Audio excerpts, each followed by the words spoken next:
Hello everyone, welcome to my channel PKP. आज की class में हम देखेंगे कि कौन से ऐसे फैक्टर्स हैं जो कि विकास यानी कि डेवलपमेंट और ग्रोथ को अफेक्ट करते हैं। ठीक है, तो मेन टॉपिक आज का क्या होगा, मेन मुद्दा किस बात का है कि जो हमारा विकास है, डेवलपमेंट है, और जो भी हमारे बॉडी में वृद्धि है यानी कि ग्रोथ है। ठीक है, डेवलपमेंट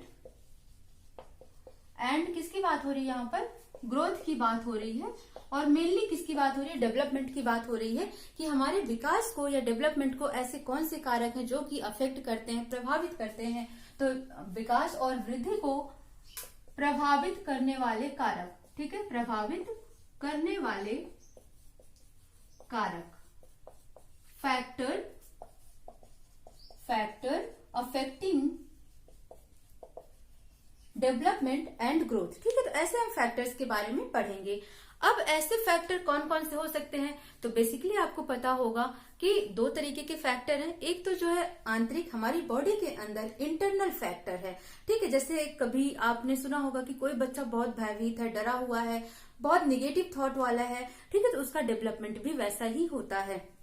वहीं पर कोई पॉजिटिव थॉट वाला बच्चा है तो उसका डेवलपमेंट कुछ अलग माहौल में हो जाता है। ठीक है, तो वो क्या है, वो हमारी बॉडी के अंदर हो रहा है, यानी कि आंतरिक प्रभाव है वो। ठीक है, तो आंतरिक और बाह्य दो तरह के प्रभाव होते हैं जो कि विकास को अफेक्ट करते हैं। ठीक है, तो यहाँ पर देख लेते हैं। सबसे पहला आंतरिक प्रभाव।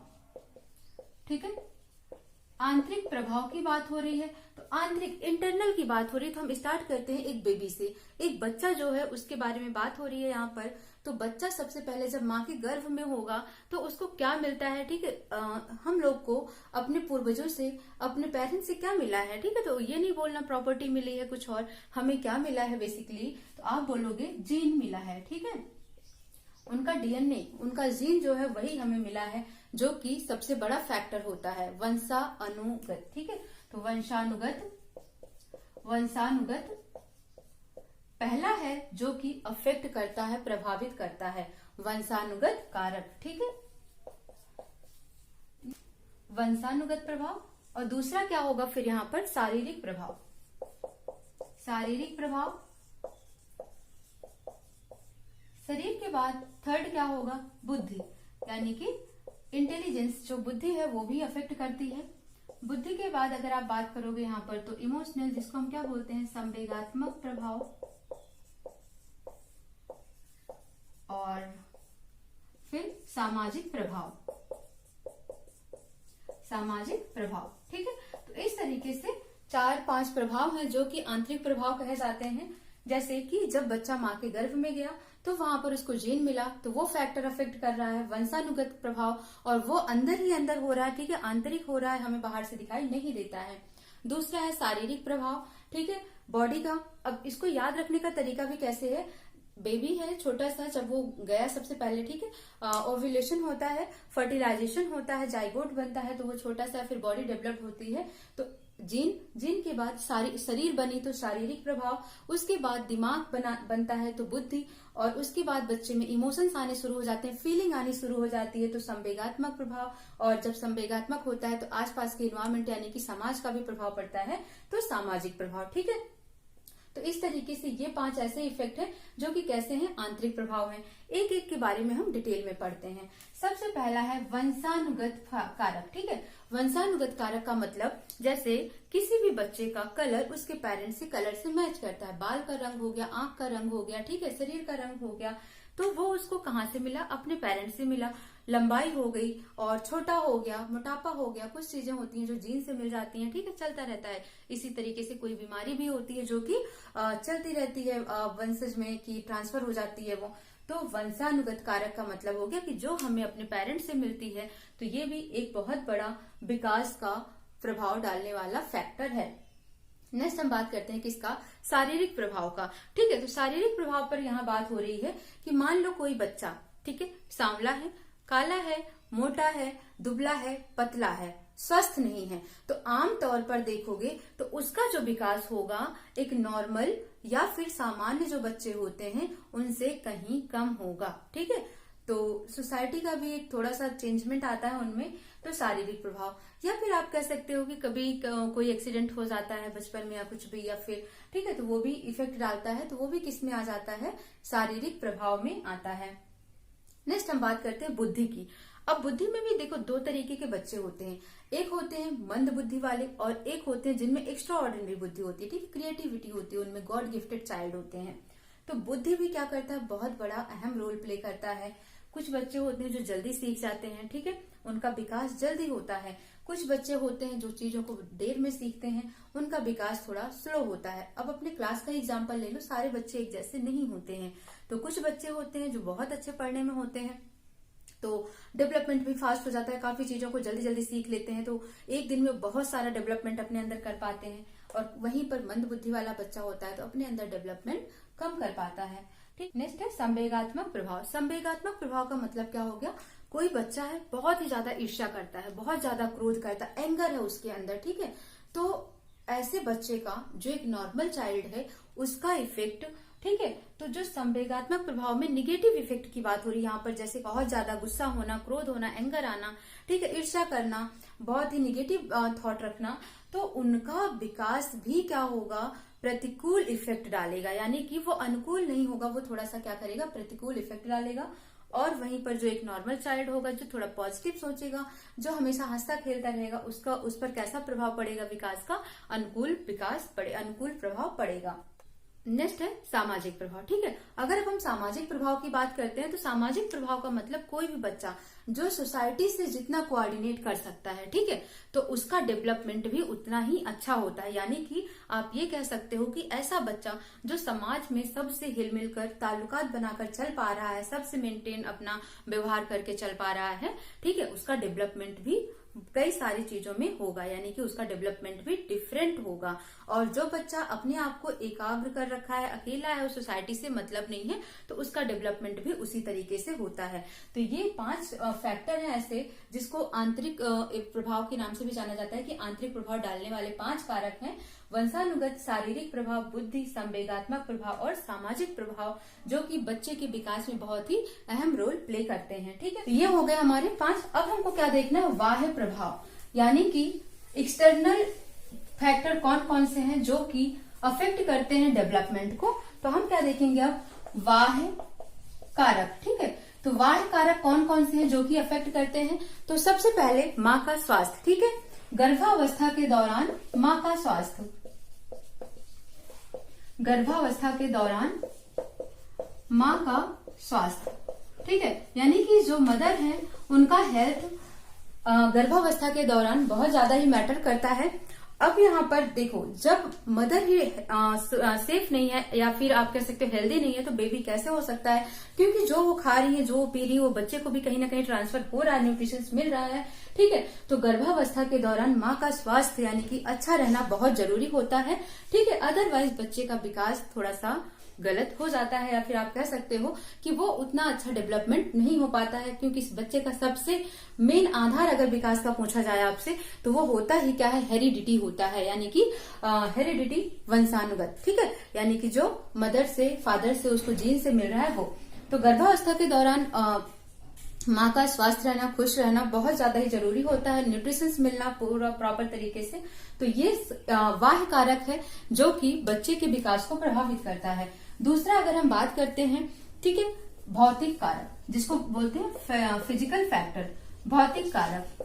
भौतिक कारक समझो क्या होता है। अब भौतिक कारक क्या होता है पहले ये समझ लेते हैं। फिजिकल फैक्टर का मतलब हो गया कि इन्वायरमेंट की बात हो रही है, यहाँ पर वातावरण की बात हो रही है कि देखो बच्चा पेरेंट्स से कितना भी अच्छा जीन लेकर आया, वो तो बेस हो गया। ठीक है, अब यहाँ पर बात कर लो आप, बहुत ज्यादा इंटेलिजेंट इंसान का, ह्यूमन का बेबी होगा, ठीक है, तो जरूरी नहीं है कि वो भी उतना ही ज्यादा इंटेलिजेंट हो, क्योंकि अगर किसी भी बुद्धिमान व्यक्ति को या फिर किसी भी चीज में बहुत ज्यादा क्रिएटिव बच्चे को आप ऐसे माहौल में रख दो, ठीक है, तो जहाँ का माहौल ही अच्छा ना हो, वातावरण ही वहां का अच्छा ना हो, तो उस बच्चे का डेवलपमेंट भी नहीं हो पाता है अच्छे तरीके से। इसीलिए बोला जाता है, किसी भी बच्चे की बात होती है तो जब एजुकेशन फील्ड में बात होती है कि वो सही से डेवलप नहीं कर पा रहा है, तो बोला जाता है उसका बैकग्राउंड कैसा है, उसका माहौल कैसा है, जहां वो रह रहा है, सोसाइटी का माहौल कैसा है। ठीक है, तो यही सब चीजें होती हैं जो कि फिजिकल फैक्टर के नाम से जानी जाती है, जो कि बच्चे के विकास में बहुत ही अहम रोल प्ले करती हैं। नेक्स्ट हम थर्ड देखते हैं। थर्ड है जीवन की घटनाएं। ठीक है, जीवन की घटनाएं, ये क्या है, एक बाह्य कारक है, एक्सटर्नल फैक्टर है। मीन्स किसी बच्चे की लाइफ में कभी ऐसी कोई घटना हो गई हो जो उसको बहुत ज्यादा ही अफेक्ट कर गई हो, ठीक है। जैसे किसी बचपन में ही किसी बच्चे की माँ का डेथ हो जाना, ठीक है, तो उसका विकास भी उसी तरीके से हो जाएगा, क्योंकि कहीं ना कहीं उसको उस चीज की कमी हो रही है हर समय, ठीक है। तो जीवन की घटनाएं भी बच्चे के विकास में बहुत ही अहम रोल प्ले करती हैं। नेक्स्ट आता है आर्थिक सामाजिक आर्थिक कारक, ठीक है। सामाजिक आर्थिक कारक का मतलब समझो, सोशो इको फैक्टर क्या होते हैं, ये ऐसे होते हैं जैसे कि बात हो रही है यहाँ पर गरीबी और अमीरी की, ठीक है। तो अब गरीब बच्चा है तो खाने पीने को उतनी चीजें नहीं मिल पा रही है उसके पास, ना उसको बेस्ट एजुकेशन मिल पा रहा है, ठीक है। तो यहाँ पर आप क्या कहोगे कि उसका जो डेवलपमेंट है कहीं ना कहीं अदर बच्चों के अकॉर्डिंग कम हो पा रहा है, ठीक है। तो आर्थिक यानी कि जो पैसे इकोनॉमी वाली कंडीशंस होती है वो भी एक बच्चे के विकास में बहुत ही अहम रोल प्ले करता है। तो ये 4 ऐसे कारक हैं जो कि बाह्य एक्सटर्नल फैक्टर के नाम से जाने जाते हैं और बच्चे के विकास में बहुत ही ज्यादा ये अपना रोल प्ले करते हैं, ठीक है। यानी कि माँ का स्वस्थ रहना, भौतिक कारक की जहां पर बच्चा है, जहां पर उसका पालन पोषण हो रहा है वो सराउंडिंग एरिया कैसा हो, अच्छा हो, जीवन की घटनाएं, उसकी लाइफ में कभी ऐसी कोई घटना ना हुई हो, और अगर हुई है तो कहीं ना कहीं उसके माइंड से उन चीजों को बाहर निकाल देना, ठीक है, तब उसका पालन पोषण करना। और सामाजिक आर्थिक कारण बच्चों के डेवलपमेंट में इसका भी बहुत ही अहम रोल होता है, ठीक है। तो ये ऐसे फैक्टर्स हैं जो कि विकास को या डेवलपमेंट को अफेक्ट करते हैं। और मेन अब इसको अगर हम समराइज करते हैं कि विकास को प्रभावित करने वाले कारक, ठीक है, तो समराइज करके अगर हम देखें तो यहाँ पर 2 चीजें आपको दिख रही हैं, एक हेरिडिटी दिख रहा है, ठीक है, हेरिडिटी, और दूसरा आपको क्या दिख रहा है यहाँ पर, इन्वायरमेंट, पर्यावरण या वातावरण कह सकते हो, ठीक है, वातावरण और हेरिडिटी वंशानुक्रम। तो ये 2 फैक्टर हैं जो आपने कहीं ना कहीं देखा। इंटरनल फैक्टर की बात की गई तो वो जो भी हो रहा है हेरिडिटी की वजह से हो रहा है, इन्वायरमेंट की बात की गई, जो भी फिजिकल फैक्टर की बात की गई, या फिर कोई दुर्घटना हो गई, ठीक है, तो कुछ भी बात हो रही है तो वो इन्वायरमेंट से रिलेटेड हो रही है। तो इस तरीके से आप कह सकते हो कि जो डेवलपमेंट है या ग्रोथ है वो क्या होता है, इन दोनों का ज्वाइंट प्रोडक्ट होता है, ठीक है। हेरिडिटी और इन्वायरमेंट का ज्वाइंट प्रोडक्ट विकास कहलाता है, या विकास में बहुत ही अहम रोल प्ले करता है। मेन बेस क्या होता है, बेस होता है यहाँ पर हेरिडिटी, इसे ही आधार माना जाता है, ठीक है, ये आधार होता है। और इन्वायरमेंट क्या करता है, ये व्यक्ति के व्यक्तित्व यानी कि पर्सनालिटी, ठीक है, उसके पर्सनालिटी को बनाता है। तो ये चीजें आपको समझ आ गई होंगी। पर्सनालिटी मीन्स व्यक्तित्व, तो उसका व्यक्तित्व, उसका व्यवहार डेवलप करना इन्वायरमेंट के आधार पर हो जाता है। और हेरिडिटी वंशानुक्रम आधार, ये बेस माना जाता है, मेन यही है।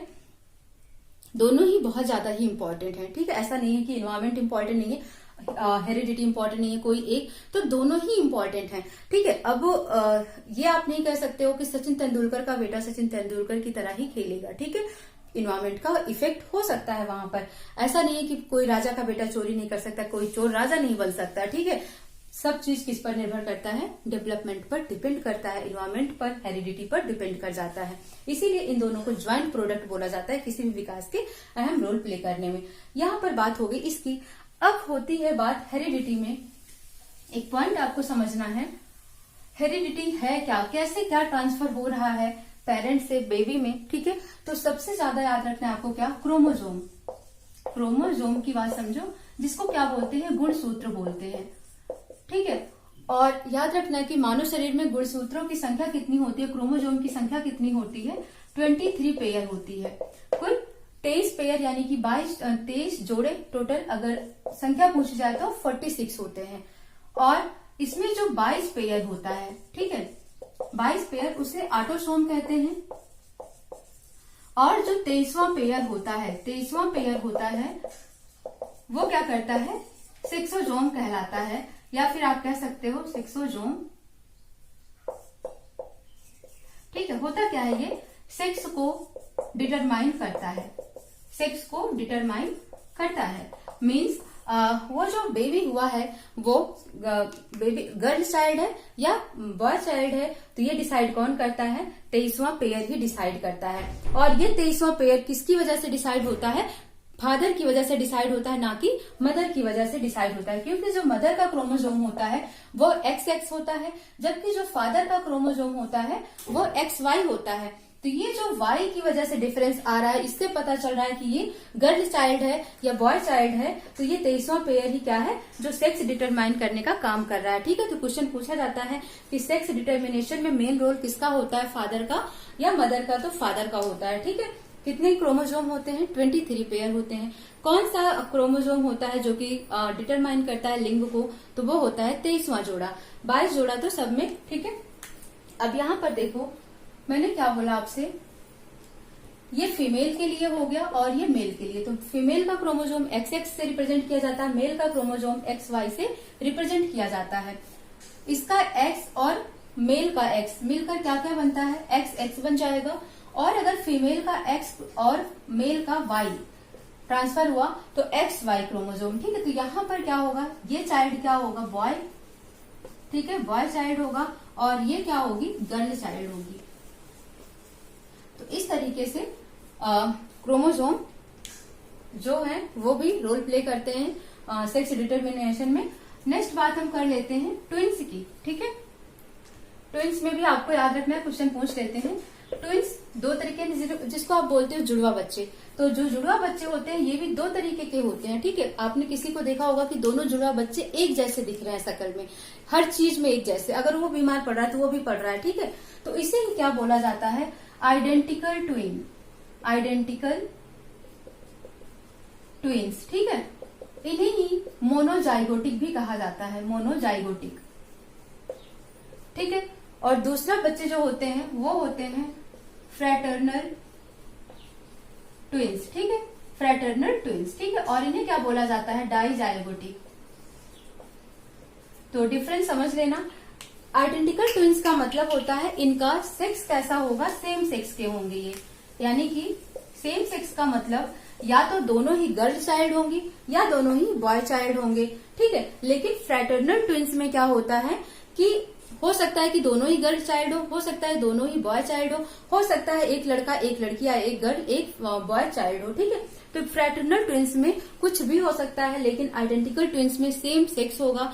देखने में अगर हम बात करते हैं सेम सेक्स के साथ ही साथ क्या होता है, आकार, रंग, रूप, ठीक है, चेहरा, फेस, मतलब सब कुछ एक जैसा होता है, सब कुछ समान होता है, आप उनमें डिफरेंस नहीं कर सकते हो। यही होते हैं आइडेंटिकल ट्विंस। ठीक है, लेकिन कुछ ऐसे जुड़वा बच्चे जिनमें आप डिफरेंस कर पाओ तो वो होते हैं फ्रैटर्नल ट्विंस। तो दोनों में ही आप डिफरेंस समझ के रखना।